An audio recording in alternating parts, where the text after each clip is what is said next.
Something big is going on in the markets and we really need to talk about it. Nvidia rallied 9% today, but for the third day in a row, the broader market actually fell. And with the equal weight index and Dow Jones not yet near all-time highs, are things starting to fall apart under the hood? And if so, where do we want to be positioned? Today, we'll be diving into that and the consumer. We're going to be looking at three key components to determine just how strapped the average American is. We'll also be diving into the overall inflation picture, growth, and some key charts. There are some good charts, and they are those charts that'll send shivers down your spine. So should we be concerned? And are all-time highs in the S&P 500 justified? We've got a lot to talk about, so let's roll the tape. Welcome everybody to the daily recap show where we talk about stocks and the financial markets. My name is Chase. So if you like this video, please subscribe, hit that notification bell, like this video, and leave a comment for the algorithm. It really helps me out. Let's get into it. This is the S&P 500 daily heat map, and what a day for the market. The most glaring thing you see right here is Nvidia up 9.32%, and that's about the only green we could see in any of the majors except for like Eli Lilly. Other than that, red across the board. The big names, the Magnificent 7 or Magnificent 6, Microsoft, Apple, Google, Meta, Amazon, Tesla, everywhere was red. Look at your defensive sectors, rate sensitive sectors, commodity driven sectors, everywhere was red today. And I think it was a culmination of quite a number of things. It was data, it was liquidity, it was long weekend, it was the market coming up 8% since its lows, and that all culminated in a red day today where Nvidia led the pack up 9% on its earnings. Now looking at sectors, when you see this type of thing, right, you know, Nvidia boosting one sector and then the S&P 500, the second best performing sector, but down 0.73% on the day, the number one thing that comes to your mind, it's just liquidation. The market's seeing hot data, a long weekend coming up, and just taking risk off the table. And we know this because even stuff like staples, utilities, discretionary, everything was just down heavily today, except for semiconductors. And even on an equal weight basis, the semiconductor ETF was in the negative. Something else to note, if this was a growth scare, if the market was really concerned about inflation, you wouldn't see the type of trade we had today. We had risk on growth sectors, semiconductors, technology, software, home construction here at the top today in terms of outperforming the broader market. If the market was really worried,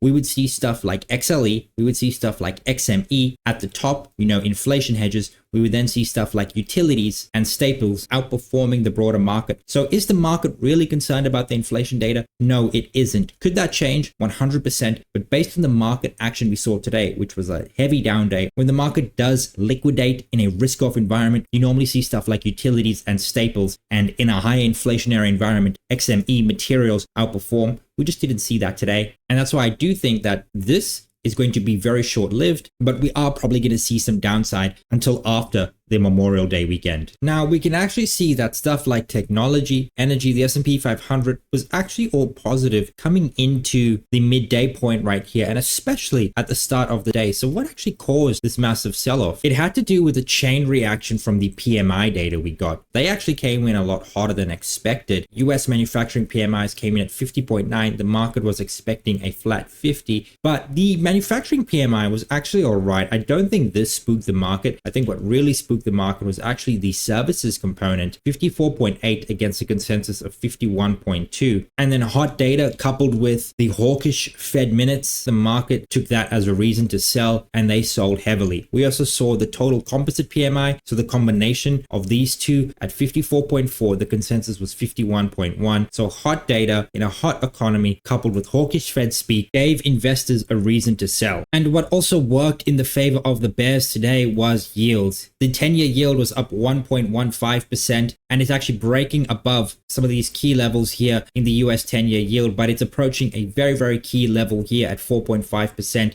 Now, this is very crucial for the 10-year yield. Two things are going to happen. Above 4.5, we're probably going to see a breakout, and that is going to weigh on the market growth sectors as a whole, and that will bring downside volatility. Or we could actually find a bit of resistance right here and move lower and then continue the lower highs and lower lows to the 43.1 area. But looking at the price action here today, this is the S&P 500. We can actually see that the S&P 500 and the Nasdaq actually outperformed the broader market on the back of Nvidia. Then we saw stuff like the Dow Jones, the RSP, mid caps, small caps, all down 1.2, 1.4, 1.5% on the day. The same is true here with the IWM. And then we can actually see growth outperformed value, but very interesting to see the extended hours trade here of growth up 0.64%. So a bit of bullish action going on in the after hours, and that should extend into Asia trade. We'll see what that looks like tomorrow. I do think that we're probably going to see another red day on Friday, maybe a slight relief rally, but I do think the market is just getting a bit defensive ahead of Memorial Day, and it's to be expected. Let's actually look at the peak to trough rally, 7.84%. And it's been a bullish 4 to 6 weeks. I don't think you can actually fault anybody for taking profits up here. We've had a very, very healthy rally, taking a bit of profits in a market environment where we're seeing yields rise. That's a pretty prudent thing to do, especially heading into a long weekend. Now, looking at gold, when we do get hot data and yields increase, that's obviously going to have a tangible effect on gold because higher yields makes gold less attractive. It makes cash more attractive because you're getting a higher yield on your cash. And we did see gold fall about 1.2% here today. A pretty brutal day for gold, but still above the 2304 area. This is my key level of support I'm looking at. And if we find support here, we could actually continue the move higher. But if we do break below, the next support area for gold is probably close to this area right here, 2194. And then we can actually see quite an extended sell-off here in gold. So very, very critical for the gold bugs to hold this 2300 area. We see a very similar thing here in silver. The dollar did actually gain and has gained for the last 5 days, again, weighing on equities as a whole. Same thing with yields. When yields rise and the dollar rises, that just affects corporate profitability. And when we get bad data, the market is going to sell off as a result. Looking at crude, it does look like it wants to go lower. It's actually making lower lows compared to these wicks and actually closing at some low levels. And I mean, if we do break below the 76 area, we're probably going to see levels very close to 71 and then as far as $68. But if we do hold here, we could probably move up. But I don't think that's going to be the case. We do know that Biden is selling 1 million barrels of oil in the SPR, and that's going to have downward pressure on oil. So probably we're going to move towards the 72 area, I think, here in crude, unless the market just doesn't care about what Biden is selling. We also have the OPEC meeting in about 3 weeks. So there's that to contend with as well. But let's actually hop on the US 500, look at the S&P 500, and look at the RSI. Number one, this sell-off right here that we got in the S&P 500 has actually worked off a lot of the overbought conditions that we did have in the S&P 500. But looking at the daily chart as a whole, this is our key level right here, 52.49, right? I said that if we do pull back, this is going to be the first zone of support that we're going to have to contend with. And we're actually seeing that we have a bit of a wick right here. Bulls did come in a very big way and support the market here at the bottom. And we can see some fairly bullish momentum here in the after hours. So it's yet to be seen what's going to occur at this level. I do favor probably just sideways action. We may go up, we may go down, but I do think that we're probably going to stay inside the range of 52.95 and 42.49. The problem with the price action right here is that we are in negative gamma. Our gamma flip zone is 52.95, and we can see some erratic and wild swings below the gamma flip zone. Let's actually hop on the 5-minute chart, and you can actually see some very, very glaring things. This is where the market opened, right? And you can actually see we had some fairly positive gamma trade in this area right here, buying dips, selling rips, compressed volatility. The second we got below this line right here into negative gamma, we then actually just dumped, and that's what you get in a negative gamma environment. The bulls did find a bit of value right here, bought the dip, but I think this actually is just probably more 0 DTE hedges rolling off, supporting a bit of the market into the close from what was a fairly red day nonetheless. Now, looking into the rest of the week, I keep the exact same levels. Nothing has changed. You want to buy 52.50, this area right here, and look for pretty much all-time highs. I think that the data we got today, even though it was hot PMIs,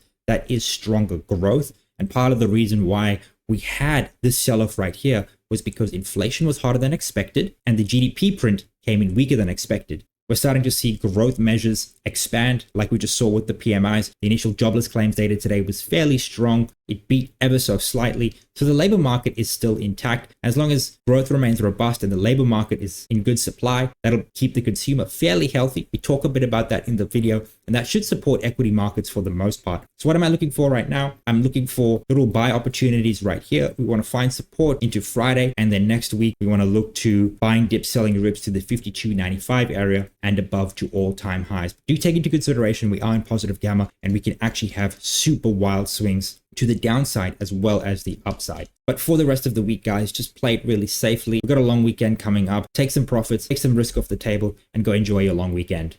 Now, looking at the AA sentiment survey, and we're seeing some pretty crazy changes that we don't often see. Normally, when the bull side moves up, the bear side moves down. and vice versa. This is not the case this week. We actually saw a pretty big increase here from 40% to 47% in bullish sentiment, and very much the same here in bearish sentiment, although not the same breadth of change. And this is essentially telling us that people here on this neutral side are probably picking sides to the bull side or probably picking sides to the bear side. And we often do see that in the heart of bull markets. We get a bifurcated market. We get people who often just pick sides. You know, a lot of people capitulate to the bull side, or a lot of people start hedging their portfolio thinking that the market can't go up anymore. And that's why we often get this type of market. In the past week, what also could have affected sentiment to the bull side is a bunch of notable bears like Mike Wilson. They increased their price targets from 4,500 to 5,400 here in the S&P 500. We also had BMO Capital and a bunch of other investment firms issue price targets from 54 to 5,600 in the S&P 500. And that is probably part of the reason why we saw a huge jump in bullish sentiment in the past week. Now, at the same time, a lot of contrarian investors will look at that as bearish, and that's probably also why we've seen bearish sentiment tick up, and also because S&P 500 valuation is at historic highs. And if you look at a bunch of S&P 500 valuation metrics, these are relative valuation metrics. The S&P 500 is expensive, not just expensive, wildly expensive in almost every single category. Look at something like trailing PE, gap PE, currently at 22.6, 26.2, 52% above the average, 72.9% above the average here of 14.9 and 15.1%. And there's a bunch of valuation metrics that you can go ahead and have a look at, like Schiller PE, price to book, EV to EBITDA, forward PEG, price to free cash flow, EV to sales. Expensive in every regard, except for one right here, equity risk premium, the market-based version of it, sitting at 15.2% above its historic average, which isn't severely above, but still overvalued on relative terms. So the S&P 500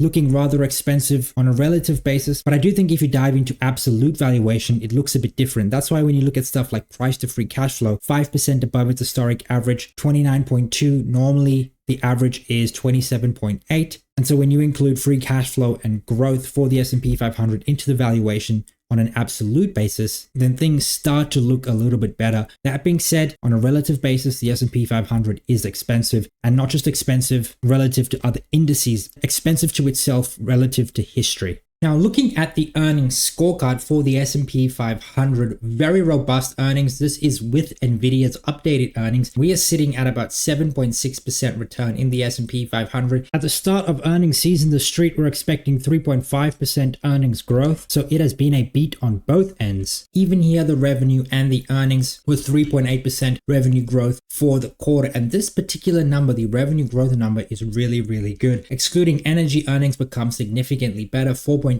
on the revenue front, and then 10.7% including energy. The best performing sector on the revenue side is actually real estate, financials, and technology, but the best performing sector on the earnings side is actually comm services, utilities, technology, as well as consumer discretionary, all posting earnings growth above 20% year over year. Very, very good stuff. There's a couple of weak sectors too. Utilities actually decreasing revenue, materials here as well, and energy all seeing revenue decreasing, as well as on the earnings side, materials, energy, and healthcare all seeing declining earnings. Now, while earnings have come in very, very good in aggregate, we've also seen forward expectations for earnings march significantly higher. They are moving up, and this will continue to be supportive for equities. Now, the majority of earnings are actually being driven by Nvidia and the other magnificent 7 names. As you can see here, pretty much from 2023 into the first quarter 2025, with a very minimal input from the rest of the 493. However, that is set to change from the second quarter, third quarter, and fourth quarter 2024 into 2025. And by the fourth quarter of 2025, the other 493 stocks in the S&P 500 should actually contribute close to 75% of total earnings growth in the S&P 500. And this is really, really positive for markets, because when you have broad-based earnings like this, you tend to see multiples contract in a very, very big way versus if you have very few constituents contributing the majority of earnings. So do expect the rest of the market to continue to catch up, to broaden out. Now, this doesn't mean that the Magnificent Seven or Nvidia's earnings growth is over. It's just saying that the rest of the market is contributing more to S&P 500 earnings per share than these guys. And that's because they're growing their earnings. And when you have 493 other constituents contribute to overall revenue growth, overall earnings growth, you're going to get something like this. And again, this is going to be supportive for equities. Now we can actually see that the market right now is not just driven by multiple expansion, but by both earnings growth as well as multiple growth. The S&P 500 is up 11.3% year to date. 6% of that is multiple growth. 5.3% of that is earnings growth. And yes, we have seen a huge multiple driven rally, but we're also seeing the earnings to back that up. And like I showed you in the previous charts, as we go throughout the year, earnings are going to broaden out and we should see this increase. And if multiples continue to compress, we should see something that looks a lot like this. With the S&P 500 marching higher, multiples compressing, earnings growing, and that's what a healthy stock market looks like. At the same time, everybody is all in. This is the median S&P 500 stock short interest as a percentage of their market cap, and it's sitting at 1.8%. This is historically low levels. I mean, the only time it was really lower was here in the year 2000, the tech bubble, and then the everything rally here in 2020, 2021. Other than that, short interest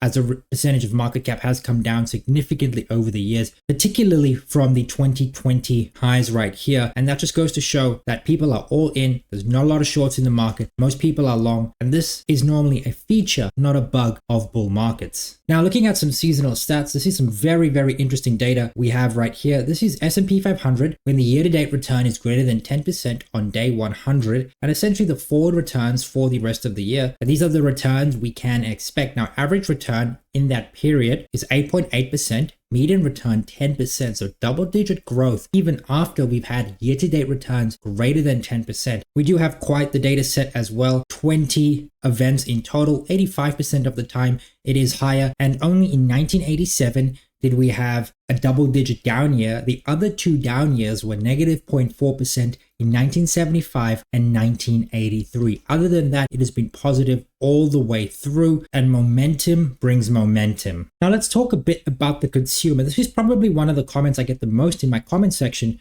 just talking about the health of the consumer and saying the consumer is relatively weak. Now we're going to bring out the data, look at the stats, and just to see if that is the case. Now, number one, looking at household debt service ratio, this is sitting at 9.9%. It's been about the average the last 2 decades right here, maybe slightly below the average. If you look at it historically, household debt service is actually at some of the lowest levels it's been since even before the 1980s. So to me, this data, the consumer doesn't look strapped. However, we do have to understand that household debt service is actually moving in the upward direction. And even more recently, it's also moving up right here. So we do have to see where this is going to plateau, if it is going to come down, or if we are going to break above these levels. But as it is right now, household debt service is about where it's been for the last 20 years and still historically low. Something else, looking at delinquencies, what is concerning is actually auto and credit card delinquencies right here. They are moving up, but again, we do have to look at it from a historical perspective. Looking back, credit card and auto loan delinquencies are at the highest levels it's been since 2013. But before that, it's actually sitting at about the average. So is that something to be concerned about? Well, not necessarily, unless student loan delinquencies tick up in a very big way. They are remaining artificially low. I think a lot of this has to do with a lot of Biden's student loan forgiveness. But if these are to tick up, I think we're going to see the consumer get really, really strapped. But as it is right now, this is looking like the average, maybe a little bit higher than it has been in the last 10 years. Debt service is looking really, really low. And looking at these two components, I would say that the consumer is not necessarily unhealthy, but not healthy either. Definitely deteriorating ever so slightly. As long as the consumer has jobs and income coming in, it shouldn't really be a problem, simply because consumers have a ton of assets. Total assets in the US account for $176 trillion against total liabilities of $20.5 trillion. And we can see a total liabilities, 66% of it accounts for mortgages. Having a mortgage as a liability is probably the best liability that you can have. Auto loans right here only account for 8% in total liabilities, student debt 8% as well, and the non-revolving credit 2% revolving credit. So in other words, auto loans,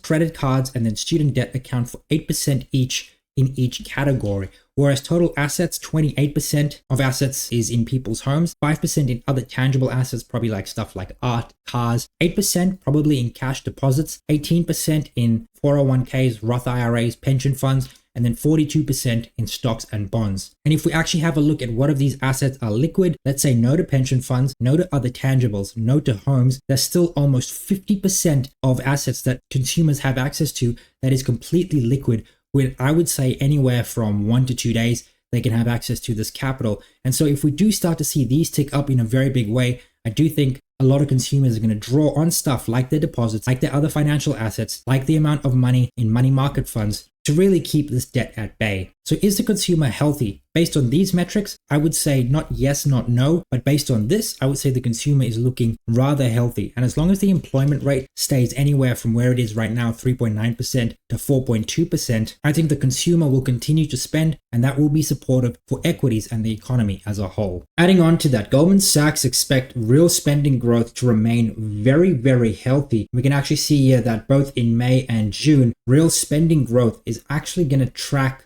in accordance with the average growth. If you look at May and then look at June, average out between the two, it probably sits just above 2%. And that just means the consumer is more likely to cruise into the rest of 2024, into 2025. And so while there's all this doom and gloom about the economy, you just got to look at the real data. And the data shows real spending growth has been healthy. Real spending growth will continue to remain healthy. And until the labor market cracks, expect this to be business as usual. Now, looking at the health of the labor market, we got the latest initial jobless claims figures yesterday. They came in at 215,000. The consensus expectation was 220,000. So it came in at a slight beat, and the jobs market continues to remain secularly tight as well as steady. Initial jobless claims is one of the first indicators where you can start to see cracks forming in the market, especially when you look at the 4-week average of reported versus the actual consensus numbers, as well as continuing claims. And we're just not seeing that right now. Initial jobless claims continues to remain steady and continues to pretty much beat every single week in 2024, apart from a few outlier weeks. And this just tells us that the job market so far in 2024 and for most of 2023 continues to remain robust. Now, looking at Gamma, absolutely nothing has changed from yesterday. So go and watch yesterday's video if you want the full update on Gamma. The call resistance is still at 5,400, 5,295 is still the Gamma flip zone, and there still remains elevated levels of negative Gamma in the tape amongst huge amounts of positive Gamma. We are in the window of weakness. So we are still building both negative Gamma and positive Gamma here in the tape. Something we do need to consider leading into this June OPEX is how this evolves. We are seeing a lot of negative Gamma in the tape, and this could often be a warning sign that the market could actually pull back. Now, I'm not talking 10%, but probably more a correction in time, or maybe like a sustained downtrend, maybe 2 or 3% into the end of May before we continue the move higher into June. But just be wary that there is a bit of negative Gamma forming here, but all in all, we are still in positive Gamma. Buy dips, sell rips to the 5,400 strike.